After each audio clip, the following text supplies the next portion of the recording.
नमस्कार दोस्तों, मैं हूं सोनक रॉय। आप सबका हमारे चैनल टीम एडिफाई में स्वागत है। हम कोशिश करते हैं कि मार्केट से जुड़ी खबरें आप तक हम पहुंचाते रहे। तो आपसे रिक्वेस्ट है, प्लीज़ प्लीज़ प्लीज़ हमारे चैनल को सब्सक्राइब करिए, लाइक करिए और अपने दोस्तों के साथ शेयर करिए। इससे हमें काफ़ी सपोर्ट मिलेगा और मोटिवेशन मिलेगा। आज के वीडियो में हम एक बहुत ही इंटरेस्टिंग टॉपिक पे चर्चा करेंगे, वो है फिक्स्ड डिपॉजिट। क्या फिक्स्ड डिपॉजिट में आपका पैसा सही में सुरक्षित है? आइए इस बारे में हम डिटेल्स में चर्चा करते हैं। रिजर्व बैंक ऑफ इंडिया ने पिछले 1.5 महीने में ये दूसरी बार अपना रेपो रेट बढ़ाया। पिछले 1.5 महीने में ये total repo rate 90 basis point से बढ़ चुका है और आरबीआई के रेपो रेट बढ़ाते ही सारे प्राइवेट सेक्टर बैंक इमीडिएटली अपना मार्जिनल लेंडिंग रेट बढ़ा देते हैं। इसका क्या मतलब है? जिनका ऑलरेडी एग्जिस्टिंग रेट लोन चल रहा है मार्केट में, उनका ईएमआई बढ़ जाता है और जो लोग नया लोन लेंगे उनके लिए higher loan rate of interest. अब हमारे लिए ये नया खबर तो है नहीं कि हम हिंदुस्तानियों के लिए फिक्स्ड डिपॉजिट, जो कि एक सेफ डिपॉजिट माना जाता है, ये हमारे लिए कितना फेवरेट है। आरबीआई के बुलेटिन के अनुसार हिंदुस्तान का हाउस होल्ड इनकम का 110 ट्रिलियन फिक्स्ड डिपॉजिट या बैंक डिपॉजिट में है। ये हिंदुस्तान के हाउस होल्ड इनकम का 55% पैसा है। Have you ever given a thought what happens to the real value of your money in an FD? आपका रियल वैल्यू आपके एफडी में क्या होता है? पैसे का जो रियल वैल्यू है उसका एफडी में क्या हाशिए होता है? ये मैं मानता हूं कि आपका पैसा एफडी में बिल्कुल सेफ है, आपका पैसा नीचे डूबता नहीं है, पर रियल वैल्यू क्या सेफ रहता है? अब हम समझते हैं कि रियल वैल्यू होता क्या है।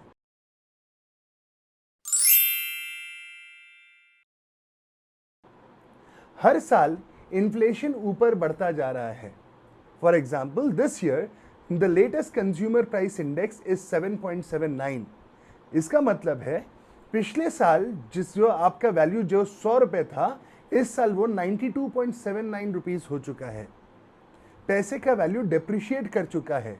आप 100 रुपए से जो सामान खरीद पा रहे थे पिछले साल, इस साल वो आप नहीं खरीद पाएंगे।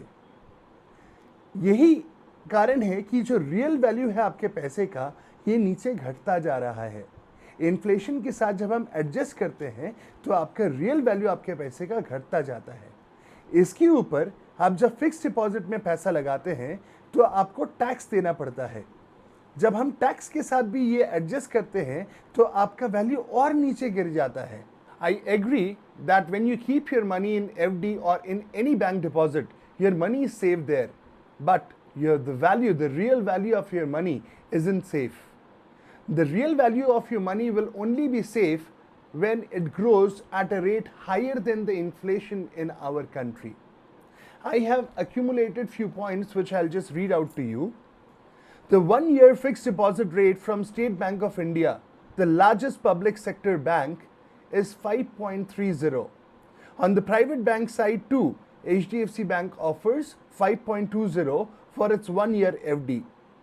Take away the taxes that you need to pay on this, on the additional income, you are left with anywhere in between 103 rupees to 104.5, depending on the income tax slab that you fall into.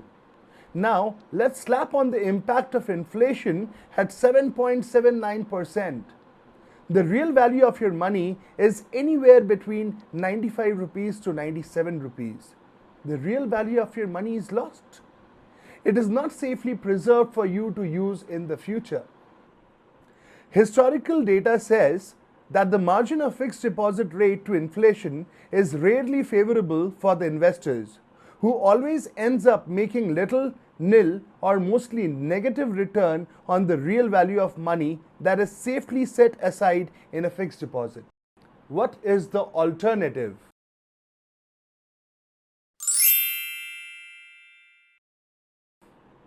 We have to find out a way by which we can increase our money or grow our money little more than the inflation. Which asset class will guarantee that? Now let us consider there are few more options in case of FDs. Company FDs or corporate FDs.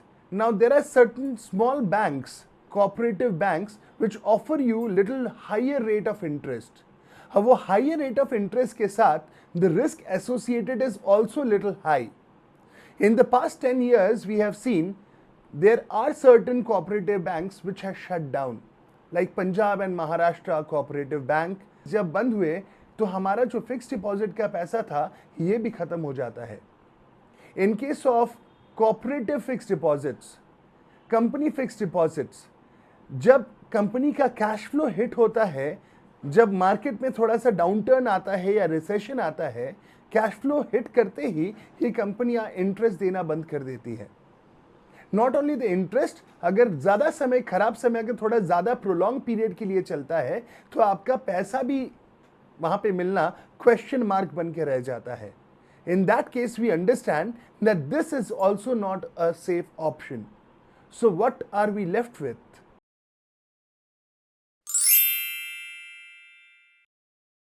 अब हमारे पास बचता है asset classes जिसमें हम certainly growth देख पाते हैं over a long period of time. ये एसेट क्लासेस हैं रियल एस्टेट और इक्विटी. अब हम दोनों एसेट क्लासेस को अलग अलग थोड़ा सा कंपेयर करते हैं. रियल एस्टेट में हमारे हिंदुस्तान में बहुत सारे लोग इन्वेस्टमेंट करते हैं और ये अच्छा भी है तब तक जब तक आप उसमें रह रहे हैं. अगर आप इसको इन्वेस्टमेंट पर्पस से देखते हैं तो शायद ये उतना अच्छा साबित नहीं होता है. क्वेश्चन मार्क, क्यों? पहला रीज़न, एसोसिएटेड कॉस्ट. आप अगर घर लेते हैं, यहाँ पे हर साल आपको मेंटेनेंस कॉस्ट देना पड़ता है, which is somewhere in between. Monthly cost comes to around 3,000 rupees to 3,500 और 4,000 रुपीज, जो कि साल का करीबन 50,000 रुपए होता है. This is an additional cost. इसके बाद इलिक्विडिटी एक दूसरा फैक्टर है. जब आपको पैसे की ज़रूरत है, आप बेचना चाहेंगे, नॉट नेसेसरी आप इमीडिएटली वो प्रॉपर्टी को बेच पाएंगे. लेकिन हम अगर इक्विटी में देखें, इक्विटी में ये सारे बेनिफिट्स मिलते हैं. लेकिन इक्विटी में अगर हम सोचते हैं कि लीनियर फॉर्मेट में हर साल हमें 12 से 15% मिलता ही रहेगा, तो नहीं, ऐसा नहीं होता है. इक्विटी का जो ग्राफ है ये ऊपर नीचे ऐसे करके जाता है. लेकिन over a long period of time, अगर हम 50 साल का हिस्ट्री देखते हैं तो ये लीनियर फैशन में ऊपर जाता है over a long period of time.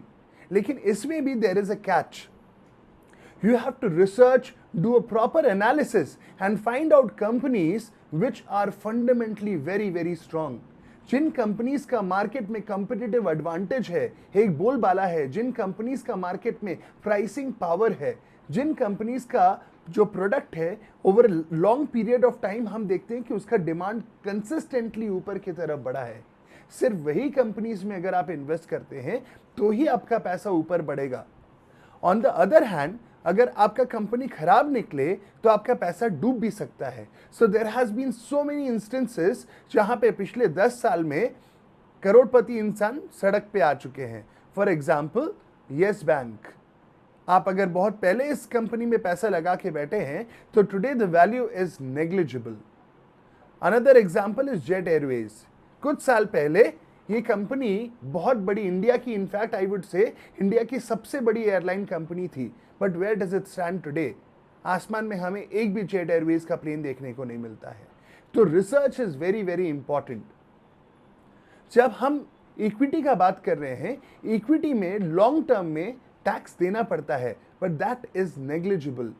Long term capital gain tax, अगर आप इक्विटी एक साल से ज़्यादा होल्ड कर रहे हैं तो long term capital gain tax is only 10%. अब नॉट नेसेसरी कि आप अगर 10 कंपनी में इन्वेस्ट कर रहे हैं कि 10 के 10 कंपनियां ऊपर जाएंगी. कोई एक कंपनी अगर नेगेटिव रिटर्न देती है तो ये नेगेटिव रिटर्न आप एडजस्ट कर सकते हैं अपने प्रॉफिट के साथ. The difference will be eligible for long term capital gain tax. Coming to the conclusion part, तो फिर हमें करना क्या चाहिए? तो आइडियली अगर हम देखें, फिक्स डिपॉजिट भी ज़रूरी है, स्पेशली सीनियर सिटीजन्स या जो लोग रिटायर्ड हैं, जो लोग रेकरिंग जो पैसा आ रहा है हमारे पास उसके ऊपर जो निर्भर करते हैं, उनके लिए स्पेशली मैं बोल रहा हूँ. फिक्स डिपॉजिट ज़रूरी है, पर कितना पैसा, कितना अमाउंट फिक्स डिपॉजिट में रहना चाहिए?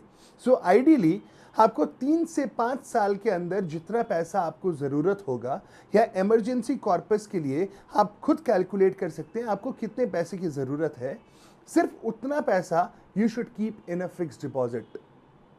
क्यों? क्योंकि ये जो पैसा है that can afford to take the risk of the inflation. ये इन्फ्लेशन जो पैसा बढ़ रहा है, ये हम लोग फिर भी ये जो पैसा है ये इस फैक्टर को इंक्लूड कर सकता है। लेकिन ऑन द शॉर्ट टर्म जो मार्केट का जो वोलेटिलिटी रहता है, इस केस में आप अगर पूरा पैसा ही आप अगर इक्विटी में रख दे और शॉर्ट टर्म में पूरा पैसा ही अगर नीचे चला जाए तो that will create panic in your life.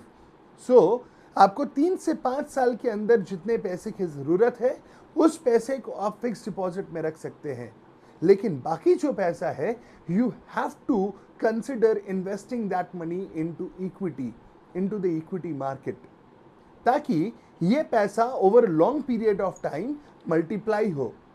Compounding effect में आप जितना लंबा समय इस पैसे को रखेंगे ये पैसा उतना ज़्यादा ग्रो करेगा। अगर 3 साल में आपका 3 से 4 साल में अगर आपका पैसा डबल होता है तो फिर 8 साल में आपका पैसा 3 गुना हो जाएगा। तो आप अगर 10 लाख रुपए कहीं पे इन्वेस्ट कर रहे हैं, 3 से 4 साल में वो 20 लाख होगा, पर 20 लाख रुपए अगर आप 8 साल के लिए रख रहे हैं फर्दर 4 इयर्स के लिए, तो वो 40 लाख होगा, 40 से 80 होगा, 80 से 1 करोड़ 60 लाख होगा। इस तरीके से आपका पैसा कंपाउंड करता रहेगा। So it is very important that we have a certain amount of money which is parked into equity for a long period of time. Don't invest in equity for a short period of time. हम लोग जो दूसरा गलती करते हैं, हम लोग real estate में जब हम लोग इन्वेस्ट करते हैं तब हम लोग लंबे पीरियड के लिए तो करते ही हैं, पर क्या आपने ऐसा कभी किया है? आपने 3 BHK फ्लैट खरीदा, कुछ सालों बाद आपने देखा कि प्राइस एप्रिशिएट हुआ है, आप एक बेडरूम उस 3 बेडरूम के में से एक बेडरूम आप कभी बेचते हैं? नहीं। पर जब आप इक्विटी में इन्वेस्ट करते हैं और वो पैसा थोड़ा सा बढ़ता है, आप उसमें से एक पार्ट उठा के बेचना शुरू कर देते हैं। This is not a correct strategy. आप जब पैसा इन्वेस्ट कर रहे हैं, don't keep taking out money from that main corpus. This will affect your entire wealth creation. So keep that money invested into the stock market for a long period of time, and this will definitely create wealth for you in long period. And again, as I said, आपको 3 से 5 साल के बीच में जितने पैसे की ज़रूरत पड़ेगी, इमरजेंसी फंड के लिए जितने पैसे की ज़रूरत पड़ेगी, that money should remain in either your bank, अगर आपके सेविंग्स बैंक अकाउंट, कोई बैंक अगर आपको हायर रेट ऑफ इंटरेस्ट दे रहा है तो आप उस बैंक अकाउंट में भी रख सकते हैं, या फिक्स डिपॉजिट में रख सकते हैं, या फिर किसी बॉन्ड फंड में रख सकते हैं। Please consult your financial advisor before taking any decision. आज के लिए दोस्तों इतना ही रहेगा। Thank you so much. Please आपको अगर ये वीडियो अच्छा लगा हो तो प्लीज़ हमें लाइक करिए, सब्सक्राइब करिए, अपने दोस्तों के साथ शेयर करिए। आई सीक योर सपोर्ट। ये हमें मोटिवेट करता है और मेहनत करके बेटर वीडियोस लाने में। Thank you so much. जय हिंद।